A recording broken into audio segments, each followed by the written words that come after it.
지금 우리 유재욱 기획재정 담당께서 말씀하신 대로, 지금 출범 4개월 거의 낮밤을 가리지 않고 이 많은 공무원들이 일을 한 작품들입니다. 물론 현장에서의 의견 수렴을 통해서 보다 발전적인 내용을 더 업그레이드 하겠다 이렇게 되어 있습니다. 물론 이 계획이라는 자체는 여러분들 아시듯이 추상적인 개념이 있을 수도 있습니다. 하지만 가장 어떻게 현실적으로 접근을 할 것이냐, 현장의 목소리를 얼마나 들을 것이냐, 그다음에 현장의 여러분들의 의견을 좀 종합해서 정책에 반영하기 위한 첫 번째 자리라고 저는 알고 있습니다. 그래서 오늘 여러분들께 제가 알려드리고 싶고 좀 전달해드리고 싶은 내용은 딱 한 가지입니다.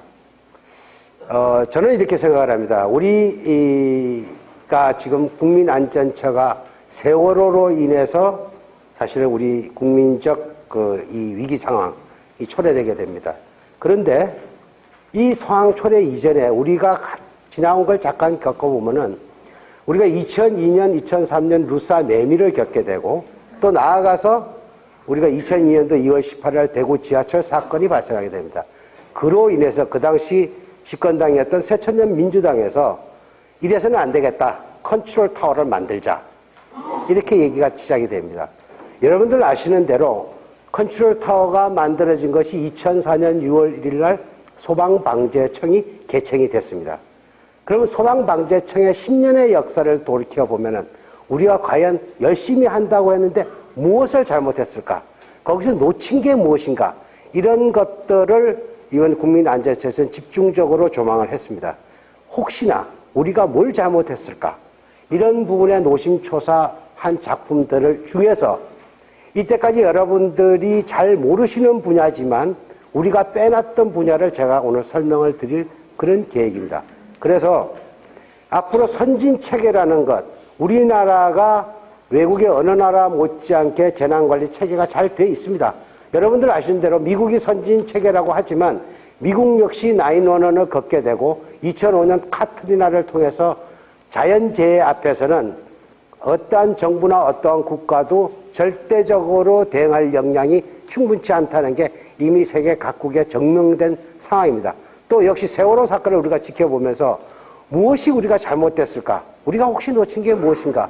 그 개선되어야 될 점이 무엇인가를 총체적으로 국내, 국제적으로 있는 모든 동향들을 종합해서 안전혁신 마스터 플랜을 지금 준비를 하고 있습니다.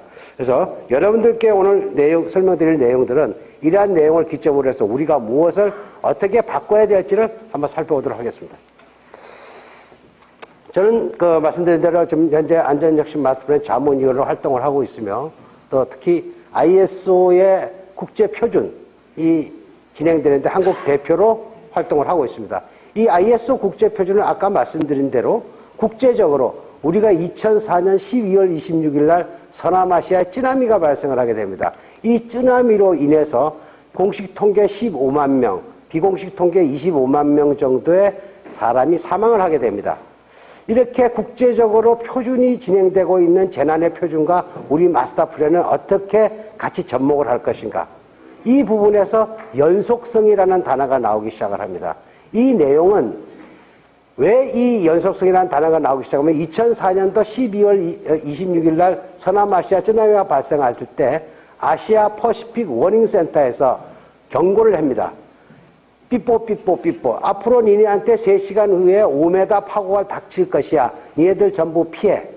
근데 여러분들 영상에서 봤듯이 피하지를 않고 카메라를 들고 멋진 파도가 온다고 찍고 있었던 것이 그 찍은 영상 촬영자의 마지막 장면이었습니다.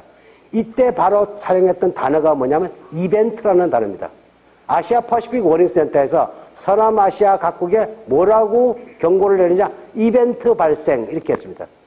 여러분들 아신 대로 우리가 이벤트가 흔히 행사나 축제를 기획할 때 이벤트라는 단어를 쓰는데 이 재난과 관련된 단어에서 이벤트는 사건 발생을 의미합니다. 그런데 서남아시아 제가 회의를 하러 각국을 만나서 회의를 해보니까 서남아시아에 가면 아직도 이벤트라는 단어를 페스티벌로 알고 있습니다. 개념이 전혀 틀린 거죠.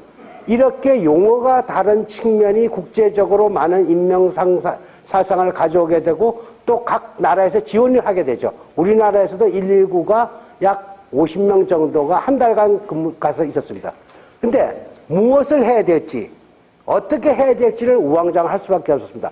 왜냐하면 미국의 공병대 재난관리 정책은 재난 시에 투입될 때 우선 해안간에 있는 쓰레기들이 2차 재난이 발생될 수 있기 때문에 내륙지로 옮기는 것이 미국 공병대의 절차고, 영국 공병대는 내륙에 있는 열대지방에 있는 내륙 쓰레기가 부패할 수 있으니까 외부로 끌고 나오는 것이 영국의 공병대 프로세스입니다. 그러니까 낮에 열심히 미군들 공병대가 열심히 쓰레기를 내륙 지방에 갖다 놓으니까 밤에 영국 군인이 보고 깜짝 놀란 거죠. 밤새 또 해안가 서늘한 곳을 갖다 놨습니다.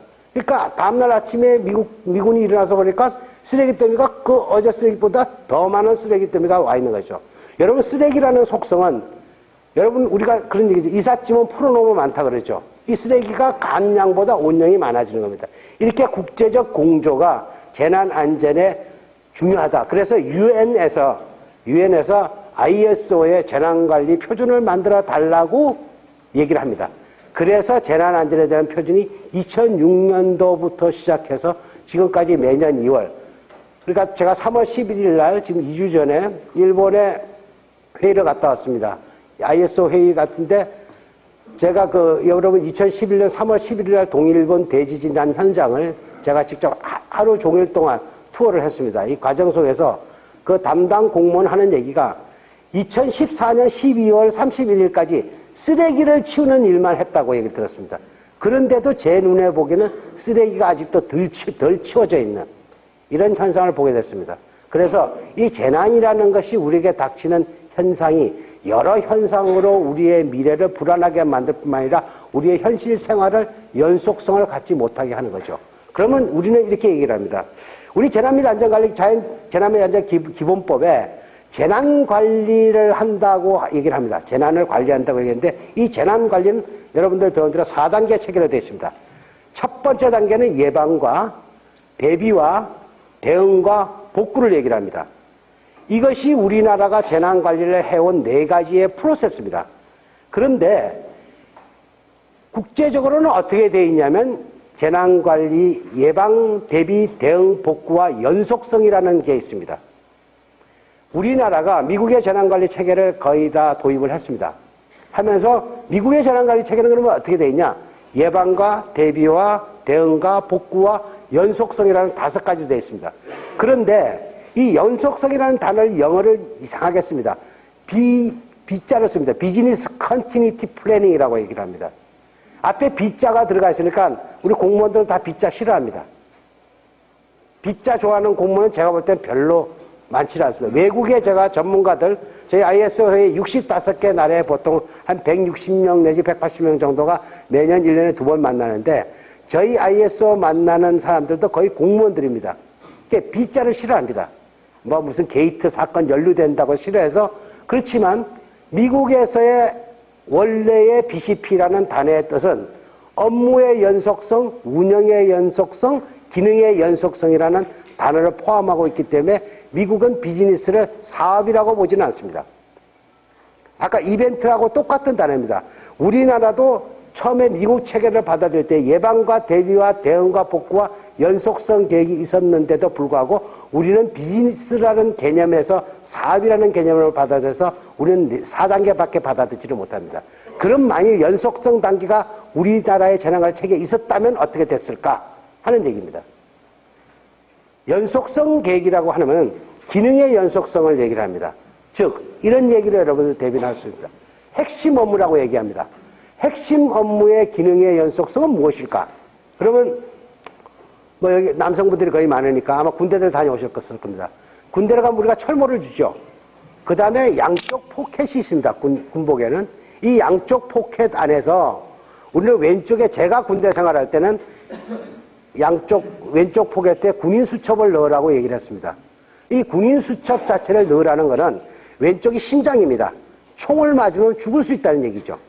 즉, 그 얘기는 뭐냐면 머리는 총을 맞으면 금방 즉사를 하기 때문에 철모를 두르게 되고, 왼쪽 가슴에는 군인 수첩이라는 수첩을 넣음으로써 총알이 들어왔을 때 예방을 하자는 뜻입니다. 즉, 전쟁을 하는 군인이 핵심 업무가 뭐냐? 전투의 기능력 향상과 부상과 사망사고를 줄이기 위해서 어떠한 행동을 할 것이냐? 훈련을 하죠. 연습을 하고. 똑같이 마찬가지로 핵심 업무의 기능의 연속성이라고 하면 여러분들이 하시고 있는 일 중에서 가장 중요한 이 일이 아니면 안 된다.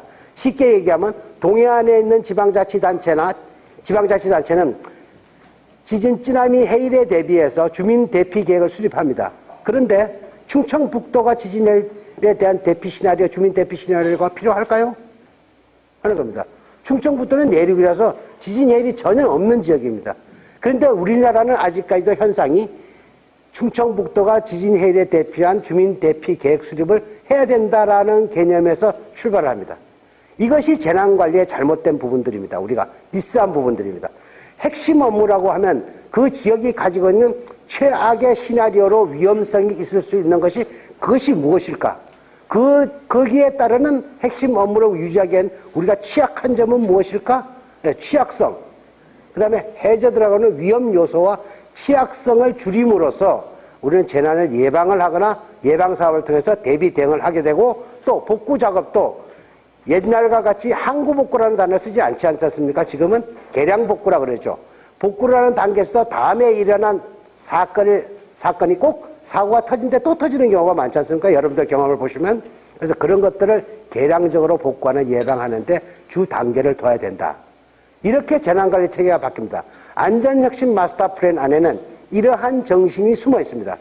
여러분들께 새롭게 뭔가 다가가는 업무도 새로운 것도 있습니다. 하지만 그것이 새로운 것이 아니라 우리 속에 있어 왔던 건데 우리가 미처 발굴하지 못하고 미처 활용하지 못하고 그래서 사고가 더 커졌던 부분들을 좀 더 조망을 하고 우리가 조금 취약했던 부분 이런 부분들을 개선을 하기 위한 방안으로 국민안전체 안전혁신 마스터 플랜이 이루어졌습니다.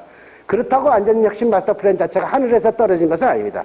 현행하고 있는 업무들을 어떻게 개량적으로 좀 더 한 차원 높게 갈 것이냐. 자, 그렇게 보면 이 차원의 문제를 가지고 얘기를 할 수 있습니다. 이 차원의 문제라면 뭘 얘기하냐면 우리가 94년도에 성수대교가 붕괴되고 난 이후에 우리는 유지관리라는 단어를 써왔습니다. 그 다음에 역시 삼풍백화점 붕괴가 일어나고 또 가슴 아프지만 우리가 1990년 6월 30일 날, 99년 6월 30일 날 우리 화성 시랜드 화자 참사 사건이 있었죠. 그 이후에 우리가 아까 말씀드린 대로 루사와 매미를 겪게 되고 또 대구 지하철의 이 아픔을 우리나라가 겪게 됩니다. 이러한 일련의 과정에서 우리는 유지관리라는 개념에서 충분히 모든 공문이 모든 책임관이 그렇게 일을 해왔는데 이제는 유지관리는 한 차원 넘자는 얘기입니다. 유지관리에서 핵심 기능의 연속성 업무를 어떻게 할래? 그러면 여러분들께 이렇게 얘기하실 수 있을 겁니다. 야, 또 일이 주어지냐? 하는 얘기입니다. 이 핵심 기능의 업무 연속성은 크게 한 가지가 들어가는 게 있습니다. 뭐냐면 예방과 대비와 대응과 복구와 연속성이라는 개념 안에 지원이라는 개념이 들어가게 됩니다.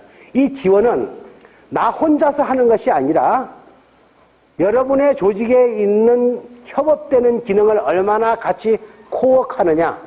그래서 우리는 이렇게 얘기합니다. 같이 가보면 저희가 평가 같은 데를 가보면 MOU를 맺어 놓습니다. 현행의 MOU 개념에서 벗어나야 됩니다. 어떻게 벗어나느냐? 일대 다자간입니다. 여러 기관이 13개 기관이라고 하는 협업기관이 모여서 같이 내가 공유할 자원은 무엇이고 인적 자원은 무엇이고 물적 자원은 무엇인데 배송까지 어떻게 재난 현장에 배송을 할 것인지 하는 배송 계획까지 이 협업 기능을 얼마나 강화하느냐. 이 국민안전체 혁신 마스터 플랜의 마지막 골은 최고의 마지막 꽃은 협업 기능에 강화해 있습니다. 그래서 여러분들이 일을 하는 것도 좋지만 여러분들이 협업 기능을 강화하기 위해서 어떻게 구성을 해나가느냐. 그 구성 요건을 어떻게 하고 각각이 가지고 있는 핵심 기능의 업무를 어떻게 종합해서 코오디네이션 할 것이냐. 융합을 할 것이냐. 그 다음에 사건이 발생되면 어떻게 명령과 지휘와 통제를 할 것이냐.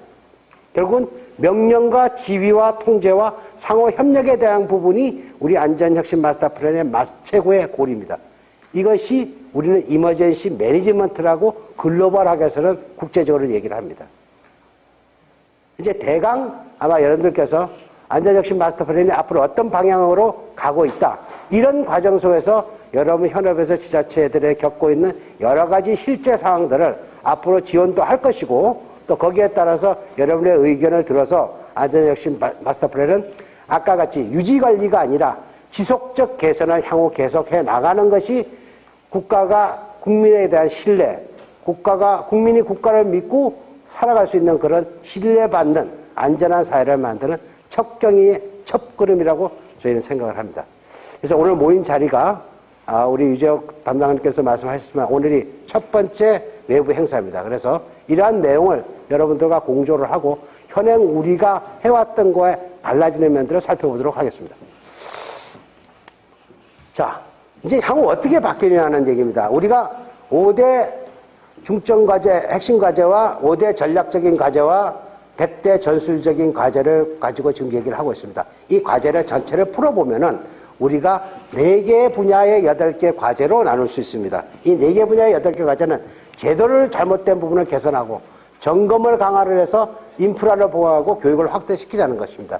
이 제도 개선에는 재난안전관리 컨트롤 타워 기능에 대해서 이때까지 중앙집권적으로 되어 있는 부분을 지방자치단체의 단체장도 재난 선포권을 갖고 아까 말씀드린 협업의 기능을 통해서 지자체에서 스스로 해결할 수 있는 역량을 강화시키자. 이런 얘기입니다. 그 다음에 신속한 재난대응 체계를 확립을 하자. 중앙에 보고해서 중앙에서 내려와서 명령을 받고 지시를 해서 다시 움직이는 이러한 시간적인 우리 골든타임이라고 하는 시간 확보에 대한 개념을 충분히 하자. 그 다음에 우리가 과연 우리 국민이 위해하다고 생각하는 위해 요소는 어디 있느냐. 그래서 안전 진단을 시작을 합니다. 4월 30일까지 하고 있습니다. 물론 여러분이 현업에서 하시기에 이것이 부적합하다 뭐 이런 걸 다 어떻게 하라 그러냐 이런 게 있겠죠. 그렇지만 처음 점검을 한번 해보자는 얘기죠. 점검을 해보고 그 점검 요소 중에서 정말 위험한 것이 어디 있냐는 걸 우리가 한번 인식을 해보자는 얘기입니다. 대진단의 목적은 거기에 있습니다. 그래서 정말 우리가 위험하다고 판단되는 요소를 찾아내고 선제적으로 위험에 대한 요소를 줄이는 작업들을 한번 앞으로 해보자. 그래서 대진단이 필요하다. 즉 현황 분석을 한번 해보자. 우리 국가가 위험하다고 하는데 재난 안전으로부터 안전하지 않다고 하는데 무엇이 안전하지 않는지를 한번 대진단을 통해서 보자. 이런 내용으로 볼 수가 있겠습니다.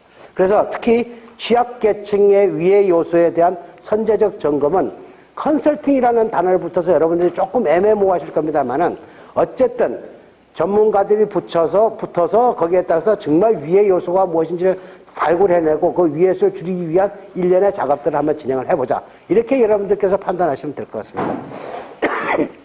그 다음에 우리가 인프라에 대한 보완입니다. 즉 지자체 재정 지원 및 책임성을 강화하겠다. 그러니까 예산에 대한 집행권을 여러 형태로 지금 국민안전처는 지원해주기 위해서 제도적으로 노력을 하고 있습니다. 이런 제도들이 현실화될 때 여러분들이 지방에서의 재난안전 관련 역량을 펼칠 수 있는 재원들이 갖춰지지 않겠나 이렇게 보고 있습니다. 그러기 위해서는 관련돼서 관련 산업이 또 육성이 자동으로 관련 산업이 육성됩니다.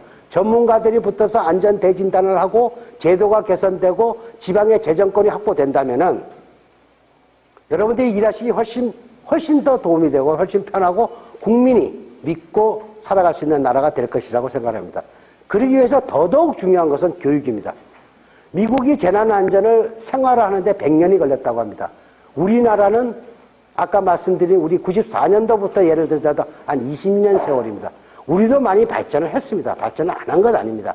다만 미국이 카트리나를 당하듯이 우리가 예측하지 못하고 또는 대응을 잘못해서 발생하는 인위적 사고가 줄이자는 인위적 사고를 줄여보자는 얘기죠. 어쩔 수 없이 발생할 수밖에 없는 자연재해나 이런 재해 속에서도 피해를 최소화해보자 하는 것이 우리 안전혁신 마스터 플랜 안에 그런 의지들을 모두 곳곳에다가 다 숨겨놨습니다.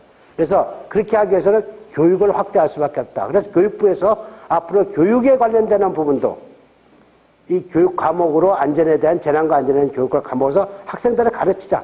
예를 들어서 우리가 미국에서 스쿨버스가 쓰면 반대편에 있는 차도 서야 됩니다. 뒷다른 차는 무조건 서야 됩니다. 그러면 제가 물어봤습니다. 야, 니네 왜 서냐? 반대편인데. 그러니까 미국 친구한테 지나갔던 벌금이 무지하게 많이 나와요. 100불, 200불이 아니에요. 이거 1000불씩 막 나와요. 800불 이상 나온답니다. 옆에 있던 자 추월하면 800불, 건너편에, 추월하면 1000불, 건너편에 있는 차는 600불 지나가면. 그래서 역시 뭐 돈이 자본주의 사회에 무섭구나. 저도 뭐 이런 생각을 해봅니다만. 어쨌든 그런 교육들이 우리가 인프라로 정착돼서 문화적으로 우리 생활 속에 스며들어야 우리 안전혁신 마스터 플랜의 최고의 목표는 거기 두고 여러분들과 같이 협업 체계를 이뤄나가겠다. 또 중앙정부 입장에서는 국민안전을 관리하는 측과 지방자치단체 측의 협업이 가능합니다. 협업이 중요합니다.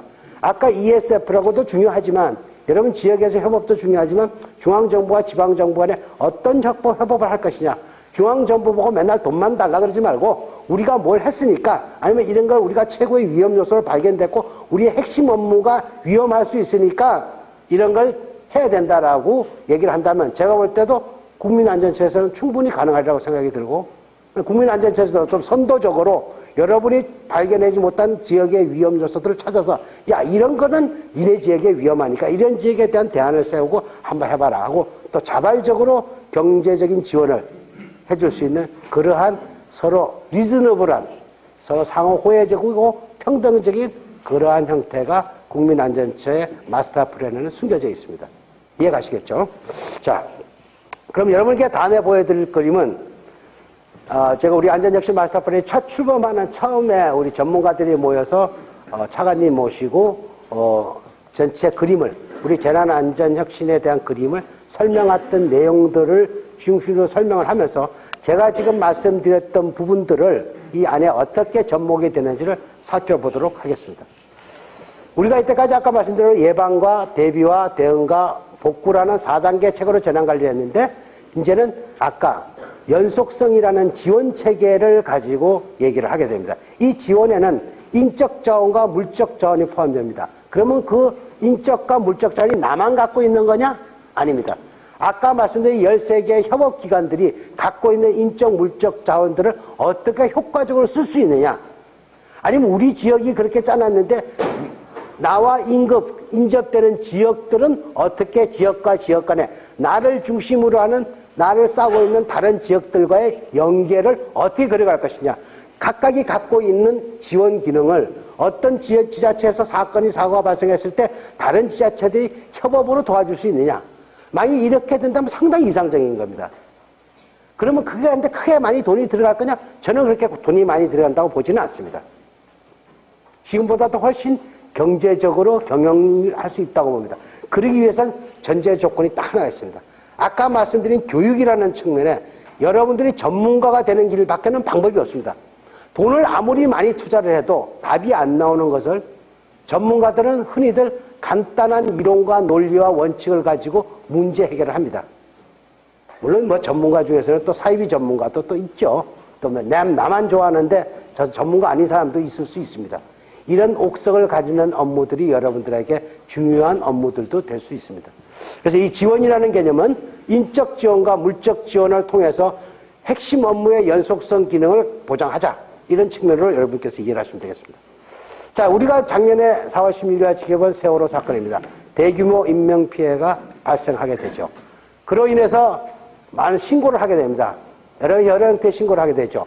우리가 영상이나 문자나 SNS나 기타 여러 형태로 우리가 신고를 했죠. 근데 신고를 했는데 상황 통합 접수를 하게 됩니다. 이 상황 통합 접수에 우리가 문제가 더 발생이 됐죠.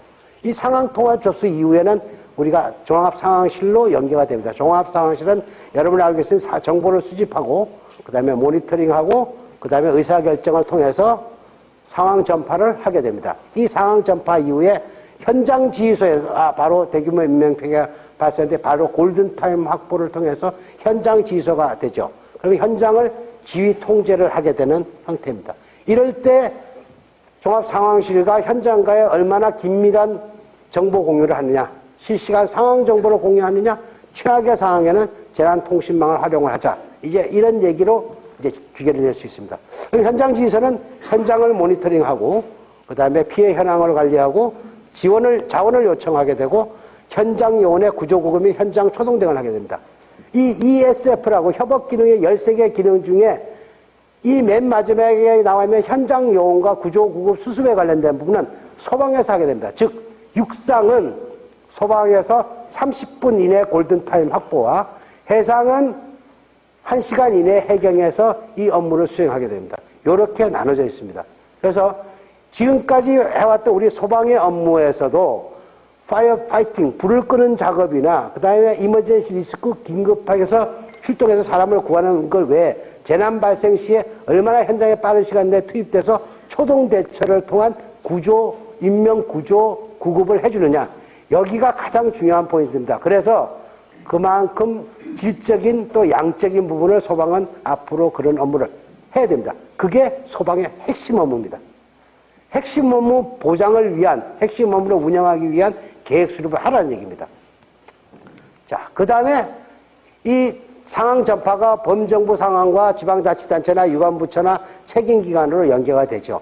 그 이후에 유관부처와 지방자치와 책임기관은 가지고 있는 자기들의 자원들을 동원을 해서 현장에다가 투입을 하게 되죠. 인적, 물적 자원 투입과 구조, 복구 지원을 필요한 자원을 배송하게 됩니다. 제가 아까 말씀드린 대로 누가 투입이 될 건데, 어떤 물자가 갈 건데, 어떻게 배송을 할 건데, 한 지역만이 아닙니다. 인근에 있는 지역이 전부 협업을 해야 되는 ESF 기능을 얘기를 하는 겁니다. 만일에 한 기능 쪽에서 한 곳에서만 협약을 했는데 만일 도와주지 못하는 경우와 반대편에서 좀 거리가 멀더라도 오는 로지스틱스라고 하는 물류에 관련되는 자원을 이동시킬 수 있는 물류에까지 계산을 해야 됩니다. 유럽에서는 이렇게 전략을 세우고 있습니다. 유럽의 한 지역이 사고가 발생되면 다른 유럽의 EU에 있는 나라들이 지원을 하게 됩니다.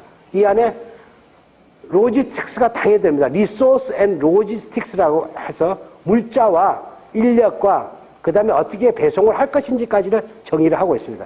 우리나라도 연속성 관리 체계라는 것, 지원 체계 안에는 이러한 ESF 기능에서 기능별로 협업 기능이 무엇을 할 것인지 롤 앤 리스폰시빌리티라고 하는 임무와 책임이 녹아 있어야 됩니다.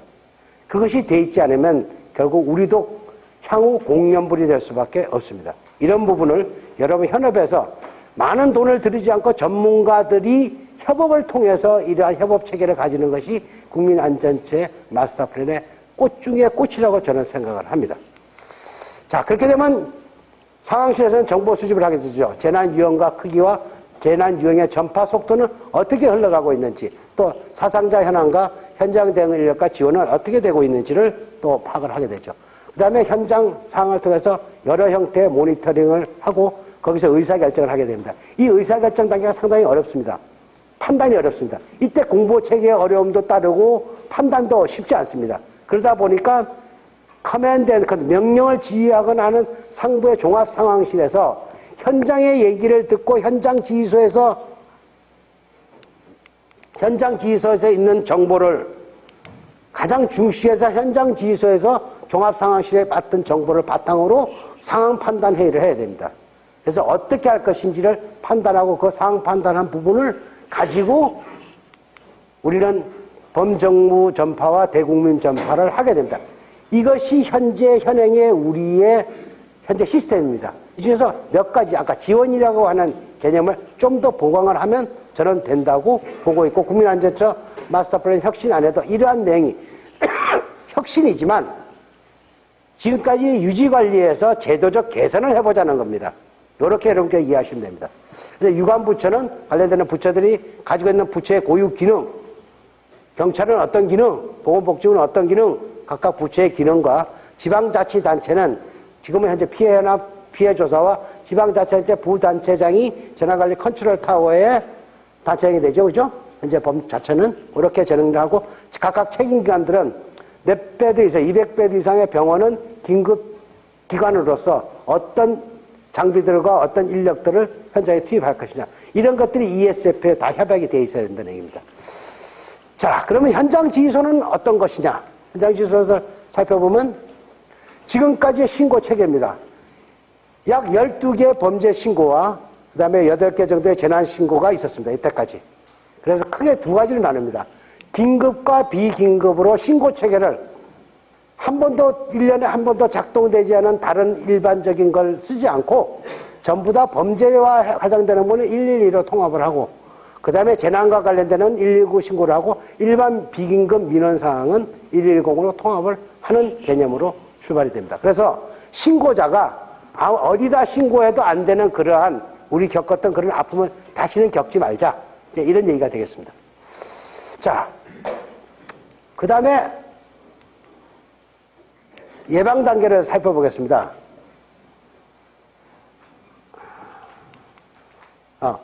현장 지휘소에서 재난 현장을 좀 더 살펴보면 재난 현장에서의 초기 대응 단계와 재난 수습 단계를 볼 수 있습니다. 초기 대응 단계는 아까 말씀드린 대로 소방과 해경에서 바다와 육상에서 해야 될 업무들이 다르고 거기에 따라서 통합지휘팀과 대응 계획부와 현장 지휘를 구성해서 골든타임 내 긴급 구조를 하고 지방자치단체는 아까 말씀드린 대로 지방단체 부단체장이 종합상황실을 총괄 운영하면서 통괄 상황관리를 하게 되죠. 거기서 재난수습지원과 상황관리와 그 다음에 민원 처리까지 포함해서 초기 단계 이렇게 진행을 하고 특수기동구조대는 육상인 경우는 30분 이내, 해양인 경우는 1시간 이내 상황 정보를 받아서 골든타임 확보를 해서 인명구조 활동에 최선을 다하자. 이렇게 볼 수가 있겠습니다.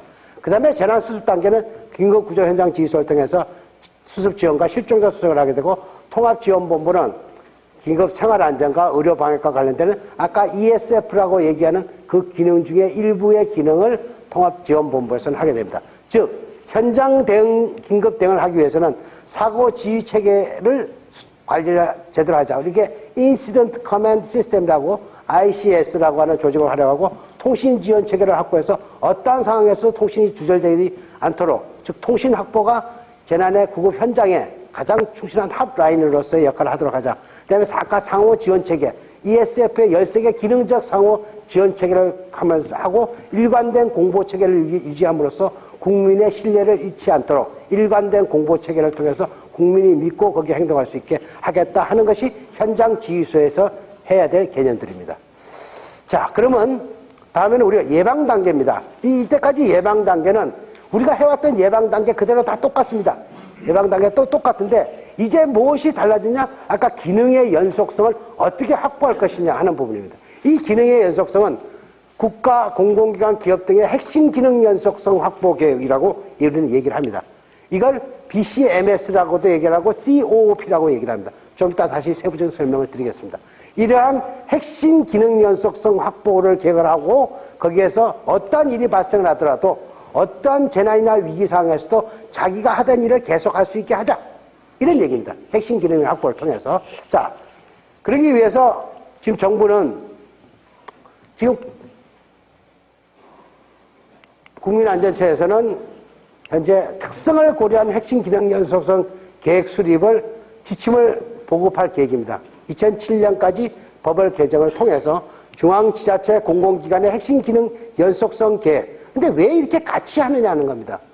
왜 똑같은 걸 같이 하느냐. 즉 아까 말씀드린 협업을 하자는 얘기입니다.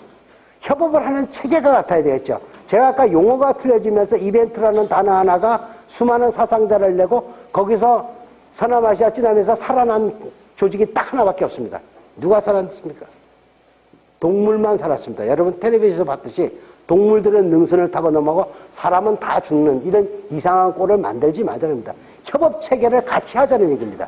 그래서 COOP라는 건 미국에서 Continuity of Operation이라고 미국이 ESF라고 기능하는 협업 기능을 만들어 놓은 기능을 우리나라도 그대로 도입해서 우리나라에 맞게 미국의 ESF는 12개로 되어 있습니다. 우리는 13개 정도로 해서 아니면 13개 더 하다면 더 필요하다면 더 붙여라는 얘기죠. 그 지역에 있는 지방자치단체에 최근에 와 있는 공기업들을 갖고 또 협업을 하는 체계를 각각이 더 마련해서 플러스 알파 더 만들어 보자는 얘기죠. 지원 조직이 많으면 많을수록 손해볼 거 하나도 없습니다. 여러분께서는. 자, 이렇게 보시고 그 다음에 핵심 기능의 연속성 계획 수립을 통해서 이행을 위한 교육 수립 지침을 2017년까지 앞으로 하겠다는 겁니다. 즉 여러분이 전문가로서 어떻게 코오디네이션을 할 것이냐, 여러분이 누구에게 명령하고 어떤 자원은 어디에 있고 누가 협업 기능을 가지게끔 해주느냐, 이 작업을 하는 것들은 많은 돈이 들어가지 않습니다. 가장 효율을 기할 수 있는 작업으로 국민안전처는 앞으로 하겠다. 이렇게 해서 국가 주요 핵심 기능을 유지할 수 있는 국가 기반 시설 보호를 강화하겠다. 그래서 재난 등 위기 발생 대비 공공기관의 핵심 기능 연속성을 확보하겠다 하는 것이 여러분 이때까지 우리가 예방 단계에서 배운 뭐 사전에 위험 요소를 발굴해서 거기에서 예방 투자를 하고 거기서 피해가 발생하지 않도록 하고 이렇게 예방에 대한 투자를 이때까지 강조를 이때까지 해왔는데 예방 투자에 더 필요한 안에 핵심적인 요소는 연속성 계획 핵심 업무를 무엇이 핵심 업무인지를 확인하고 그 핵심 업무를 관리하는 쪽으로 가는 것이 최대 효과적인 방법이다. 이렇게 보고 있습니다. 그 다음에 대비 대응에 대해서 살펴보도록 하겠습니다. 대비 대응 단계가 뭐 강력한 컨트롤 타워 얘기가 많이 나왔습니다만 지속적인 얘기입니다. 컨트롤 타워 기능을 강화하고 효율적 재난안전관리 매뉴얼을 작동시키겠다는 얘기입니다. 그 많은 매뉴얼을 좀 간소화하고 현행, 실무, 현장에서 쓸 수 있는 다만 몇 페이지라도 내가 무엇을 어떻게 해야 될지 여러분께서 이렇게 얘기했습니다. 나 매뉴얼 그거 머리에 다 외우고 있어. 때로는 이런 얘기합니다. 현장에서. 그런데요. 여러분 혹시 앞에 있는 차를 받아보신 분 한번 손 들어봐 주십시오. 받쳐보신 분 역시 공무원들이라 받아보시지도 않고 받쳐보시지도 않은 것 같은데 그렇지 않죠? 사고나 사건이 발생하게 되면 거의 사람이 패닉 상태에 빠집니다. 우리 멍해진다고 얘기하죠. 그 순간을 갖다가 잘못 관리하면 우리는 인명살상으로 인명이 손상되는 일이 일어납니다. 그래서 매뉴얼도 현장 매뉴얼을 달달 외우는 것도 좋지만 현장에서 딱 필요한 거 자기 임무와 책임에 대한 개인 임무 카드라고 작년 여러분 안전하고 훈련 받을 때 좀 중시했었죠. PMC 카드라고 퍼스널 미션 카드라고 내가 행동해야 될 것 그것이 무엇이지? 내가 액션해야 될 게 무엇이지를 개인 임무 카드를 통해서 자기의 역할을 좀 더 상승시키겠다 하는 측면으로 매뉴얼 관리를 하겠다는 겁니다. 그 다음에 재난의 유행에 관계없이 핵심 기능을 유지하겠다. 그 다음에 현장 대응기관과 지원기관의 역할 관계를 정립하겠다. 지휘만 하는 사람만 계속 나와서도 안 되고 돕겠다고 하는 사람만 나와서도 안 됩니다. 우리 지금 세월호 사건의 팽목항의 자원봉사자 중에 약 평균 통계 3분의 1이 되돌아갔습니다.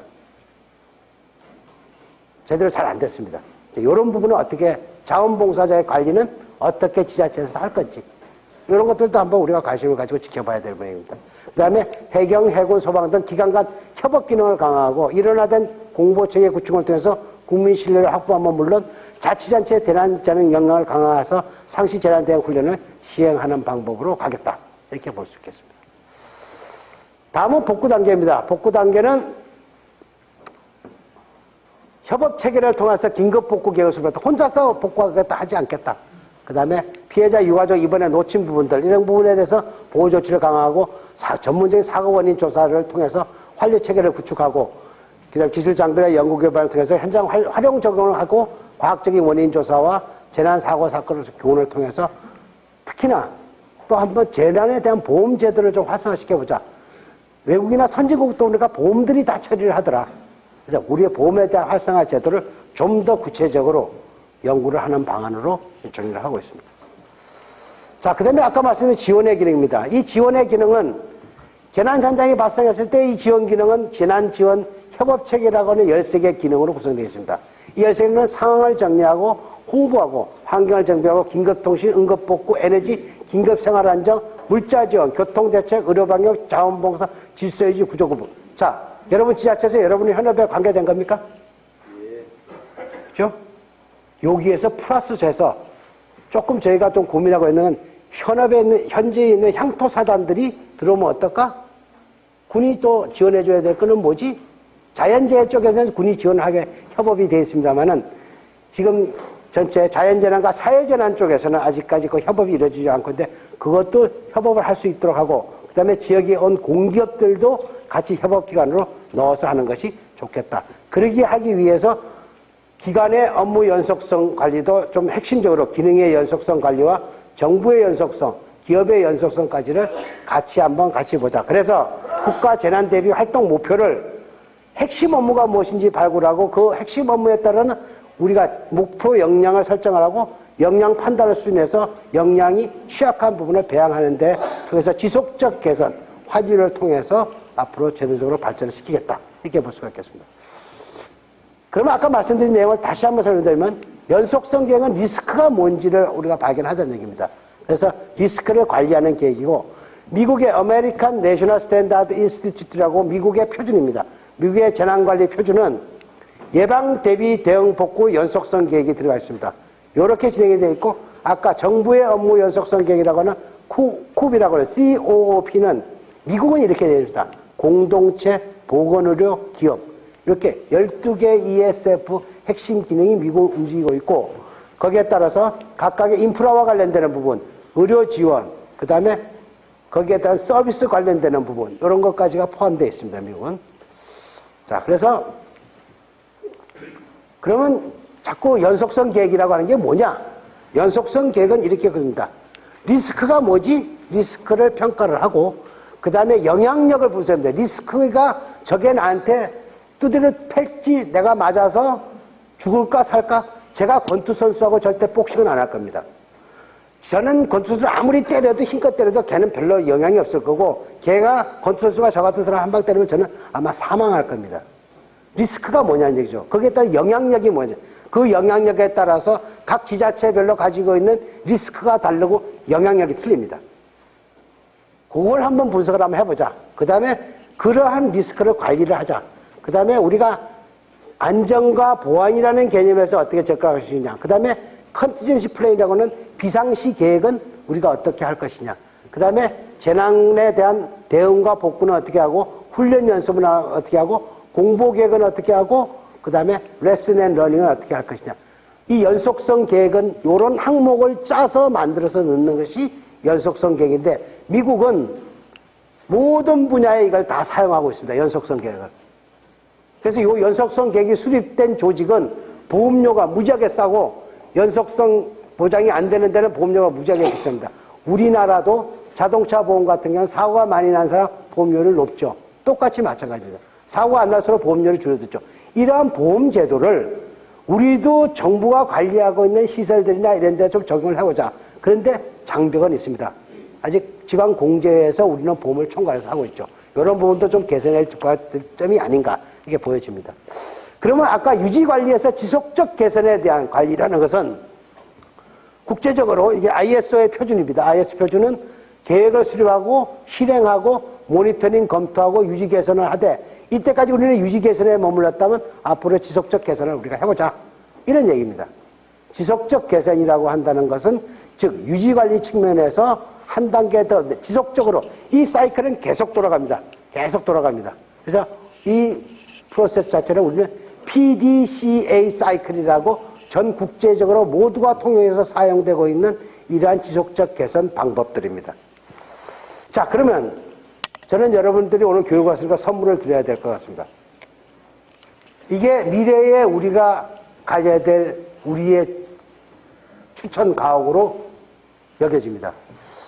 아무래도 오존이 지구온난화에 대해서 좀 더 강해지겠죠. 대비하는 차양막도 필요하고 또 인프라 공급이 안 되니까 수돗물도 없죠. 그죠? 없고 그러니까 이 가뭄 대비 비물도 해야 되고 그다음에 공기가 오염됐습니다. 요즘 최근 이제 초미세먼지 뭐 여기 지금 어쩌고 저쩌고 해서 지금 황사까지 붙이고 좀 있으면 꽃가루까지 이게 한 번에 날리면 심각한 국민 환경에 위해됐습니다. 이렇게 같이 대기 오염이 환경이 대비하고 그 다음에 이렇게 악화되면 난민이나 야생동물들이니까 전기 철저항도 있어야 되겠죠. 그 다음에 해수면이 상승이 되니까 해수면 들어오는 장치도 있어야 될 것이고 또 해수면으로 도망가야죠. 정 안 되면은. 근데 해수면 상승 보트, 자가용 보트 있어야 되는데 무엇보다 중요한 것은 여러분들이 지구 탈출용 우주 여행권을 권고해 가지고 계시는데 혹시 가지고 계신 분? 한 분도 없으세요? 저는 다 가지고 계실 줄 알았는데 재난안전을 관리하는 사람이 이거 가지고 있어야 됩니다. 제가 재난안전을 관리하는 분들이 왜 가지고 계셔야 되는지를 설명드리도록 하겠습니다. 마지막 장입니다. 그럼 우리가 이러한 논의와 토론과 과정을 거치면서 혹시 우리가 뭘 놓쳤지? 우리가 정말 논의해야 될 주제 속에서 우리가 다루지 못했던 부분들은 뭐지? 충분한 토의는 이루어졌을까? 역할과 책임에 대해서 내가 할 일과 역할과 책임에 대해서는 정말 규명이 됐을까? 그 다음에 아까 ESF 협업 기능이라고 하는 13개 기능은 정말로 잘 조합해서 우리가 움직일 수 있을까? 국가안전대진단에서 우리가 해야 될 이유가 미션과 목표는 뭐고, 국가안전대진단을 통해서 우리 지역의 가장 위험한 것들이 어떤 것인지를 발굴해낼 수 있을까, 과연? 그 다음에 아까 얘기한 연속성 계획 수립이라는 것이, 유지관리에서의 연속성 계획 수립이라는 것이 과연 그렇게 쉽게 이루어질까? 그 다음에 우리 단체들이 재난 역량을 강화하라고는 중앙정부에서 얘기하는데, 그렇게 하면 강화가 될 수 있을까? 그 다음에 그래서 국민 안전을, 우리 지역민의 안전을 보장할 수 있을까? 그래도 난 잘 모르겠어. 어떻게 해야 되지? 제가 아까 지구 탈출용 여행권은 여러분들에게 새로운 명제를, 화두를 던지는 얘기입니다. 즉, 여러분들이 전문가가 되는 길밖에 없습니다. 전문가가 되기 위해서는 뭘 해야 되겠죠? 싫어도 하기 싫은 공부를 하셔야 됩니다. 길은 그 길밖에 없습니다. 국민안전처에서 나라는 공문만 가지고 해결하려다 보면 그걸 갖다가 지자체다, 다른 데다 또 하부에다 뿌리려다 보면 끝없이 여러분은 공문만 수발하는 일만 하게 됩니다. 여기서 한 단계 벗어나 주시기 바랍니다. 그러기 위해서는 여러분들이 전문가의 역할과 노력이, 저는 국민안전처가 가고자 하는 목표와 방안과 여러분들의 지역민의 안전을 위하고 그 지역민 안전이 국민이 국가를 신뢰하는 나라로 만들기 위해서는 여러분께서 현업에서 해주셔야 되는데, 제가 아마 이 얘기를 하고 내년쯤 돼서 다시 얘기를 하면은, 와서 똑같은 자리에서 얘기를 하면 아마 여러분 중에 한 3분의 2 정도는 이 자리에 안 계실 겁니다. 재난안전 업무는 역시 어려운 업무입니다. 저도 마찬가지로 국민안전처, 소방방역청 개청부터 시작해서 국민안전처가 만드는 과정에 1년에 참여를 하면서 느끼는 거는, 야, 정말 재난안전 업무는 아무도 하기 싫다. 제가 농담 삼아서 국민안전처 가서 그런 얘기를 합니다. 방지안전 진력 전력이 바꿀 사람이 몇 명이나 돼? 쉽지 않은 얘기입니다. 그럼에도 불구하고 여러분들은 전문가가 되기 위한 끊는 노력을 해야 여러분 자신도 지킬 뿐만 아니라 여러분 가족, 여러분의 조직, 나아가서는 여러분의 자치단체, 나아가서는 국가를 위해서, 여러분들, 국가를 위해서 빼겠습니다. 여러분 자신을 위해서도 전문가 역할을 해야 된다. 그래서 저는 마지막 화두는 여러분들이 좀 더 전문가가 되기 위해서 조금 노력을 더 해주셔야 되는 게 우리의 미래상이 아니냐, 이렇게 생각이 됩니다. 어쨌든 1시간 50분 가까이 여러분 제 얘기를 들어주셔서 대단히 감사드리고, 또 앞으로 여러분들이 어려운 일이 계실 때는 제가 지역하고 협의를 해서 여러분들이 아까 제가 말씀드렸는데 부분적으로 필요한 부분이 있다면 여러분들이 지원을 해드리도록 하겠습니다. 그래서 저희 이 협회가 또 여러분들께 지원해드리기 위한 전담할 수 있는 분이 지금 한 4분 와 있습니다. 그래서 성함을 안 드리고 인사를, 여러분 지역을 위해서 노력해 지원해드릴 전문가들을 간단히 소개해드립니다. 일어서십시오. 두 분하고 우리 정광식 대표도 일어서시고.